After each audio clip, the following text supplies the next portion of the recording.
Hello friends, welcome back to my channel. ఈరోజు మన ఛానల్లో ఇన్స్టెంట్గా అప్పటికప్పుడు 5 నుంచి 10 నిమిషాల్లో ఏదైనా ఒక మంచి స్వీట్ రెసిపీ ప్రిపేర్ చేయాలి అనుకుంటే ఈ రెసిపీని అయితే ఒక్కసారి ట్రై చేయండి. చాలా బాగుంటుంది. ప్రిపరేషన్ కూడా చాలా ఈజీ అండి. చాలా తక్కువ ఇంగ్రీడియంట్స్తో ఈ స్వీట్ని అయితే ప్రిపేర్ చేసుకోవచ్చు. మరి ఈ స్వీట్ రెసిపీని ఎలా ప్రిపేర్ చేసుకోవాలో వీడియోలోకి వెళ్ళి చూసేద్దాము. దానికోసం నేను ఇక్కడ స్టవ్ వెలిగించి ఒక పాన్ పెట్టుకుంటున్నాను. ఒక కప్తో ఒక కప్పు మెజర్మెంట్ వరకు పంచదార ఎంత క్వాంటిటీలో తీసుకున్నామో సేమ్ అంతే క్వాంటిటీలో నీళ్లు కూడా తీసుకోవాలి. తీసుకొని పంచదార మొత్తాన్ని కరిగే వరకు కరిగించుకోవాలి. చూడండి, పంచదార మొత్తం కరిగి ఈ విధంగా కరిగిపోయింది కదా. ఇప్పుడు దీంట్లోకి మంచి ఫ్లేవర్ కోసం కొంచెం అంతా యాలకుల పొడిని వేసుకుంటున్నాను.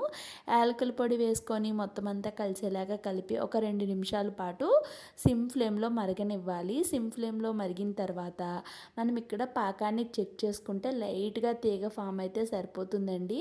పాకం అనేది ప్రిపేర్ అయిపోయినట్టే. ఇప్పుడు స్టవ్ ఆఫ్ చేసి పాకాన్ని పక్కన పెట్టేసుకున్నాను. ఇప్పుడు మనకి మిల్క్ బ్రెడ్ ఉంటుంది కదండి, స్వీట్ వాడడానికి, స్వీట్ చేసుకుంటాము అనుకుంటే కనుక ఖచ్చితంగా మిల్క్ బ్రెడ్నే వాడాలి. బ్రౌన్ బ్రెడ్ అయితే పనిచేయదండి స్వీట్ రెసిపీ కోసము.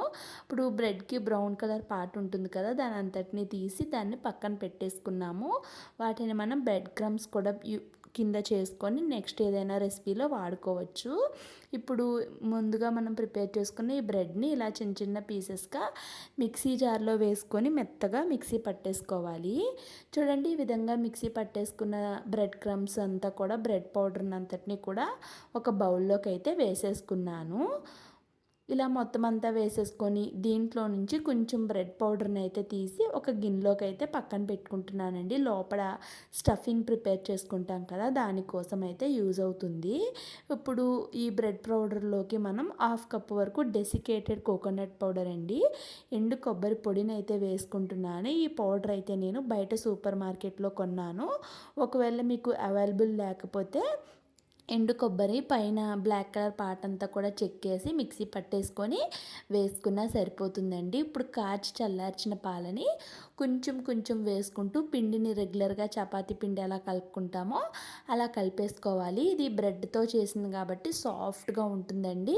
కాస్త గట్టిగా కలుపుకోండి. పాలన్నీ ఒకేసారి వేసేయకుండా కొంచెం కొంచెం చూసుకొని వేసుకొని కలుపుకొని మూత పెట్టి పక్కన పెట్టేసుకోండి.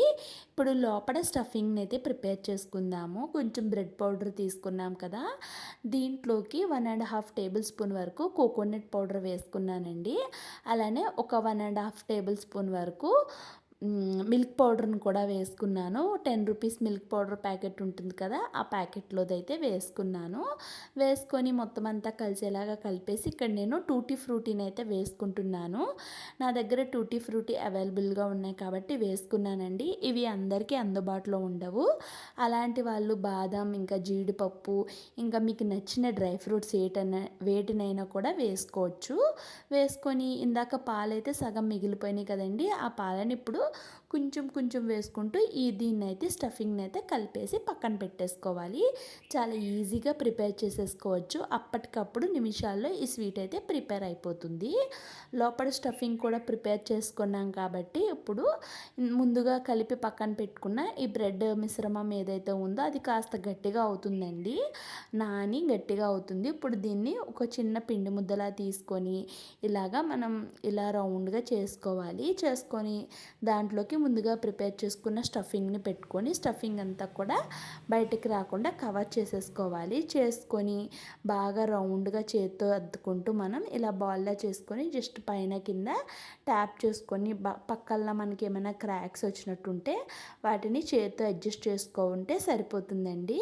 ఇక్కడ ఇదే ప్రాసెస్లో నేను మొత్తం అన్నింటినీ కూడా ప్రిపేర్ చేసేసుకున్నాను. చూడండి, మొత్తం అన్నింటినీ ఈజీగా ప్రిపేర్ చేసేసుకోవచ్చు. చాలా తక్కువ ఇంగ్రీడియంట్స్తో కూడా ఈ స్వీట్ని అయితే రెడీ చేసేసుకోవచ్చు. ఇప్పుడు స్టవ్ వెలిగించి డీప్ ఫ్రై కోసం ఆయిల్ పెట్టుకున్నాను. మీకు ఒకవేళ మిల్క్ పౌడర్ అవైలబుల్గా లేదు అనుకుంటే మీరు మిల్క్ పౌడర్ని స్కిప్ చేసి కూడా చేసుకోవచ్చండి. లోపల స్టఫింగ్లో మిల్క్ పౌడర్ వేసాను కదా, దాన్ని కావాలి అనుకుంటే మీరు స్కిప్ చేసేయండి. ఒకవేళ లేదు అనుకుంటే ఉంటే కనుక వేసుకోండి.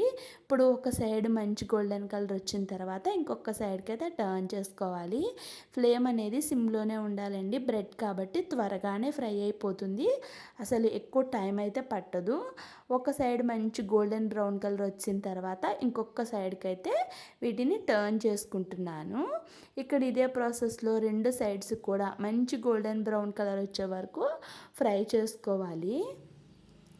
రెండు సైడ్స్ కూడా మంచి గోల్డెన్ బ్రౌన్ కలర్ అయితే వచ్చేసాయి, చూస్తున్నారు కదా.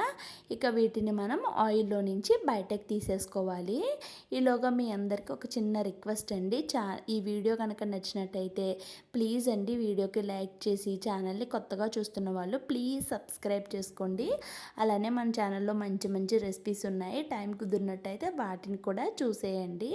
ఇప్పుడు ఈ ఆయిల్ని పక్కన పెట్టేసుకొని ముందుగా ప్రిపేర్ చేసుకున్న షుగర్ సిరప్ని మనం స్టవ్ పైన పెట్టుకొని బాగా వేడి చేసుకోవాలి. వేడి చేసుకున్న తర్వాత ముందుగా ప్రిపేర్ చేసుకున్న ఈ బ్రెడ్ స్వీట్ని అయితే ఈ షుగర్ సిరప్లో వేసుకోవాలి. వేసుకొని ఒక 2-3 నిమిషాల పాటు దీన్ని ఉడికించుకోవాలండి. మూత పెట్టుకొని 2-3 నిమిషాలు ఉడికించిన తర్వాత ఇక్కడ నేను మీకు మూత తీసి చూపిస్తున్నాను చూడండి, సైజ్ కూడా ఇంక్రీజ్ అయ్యింది. ఇప్పుడు స్టవ్ ఆఫ్ చేసి ఒక 5 నిమిషాలు పక్కన పెట్టేశాను.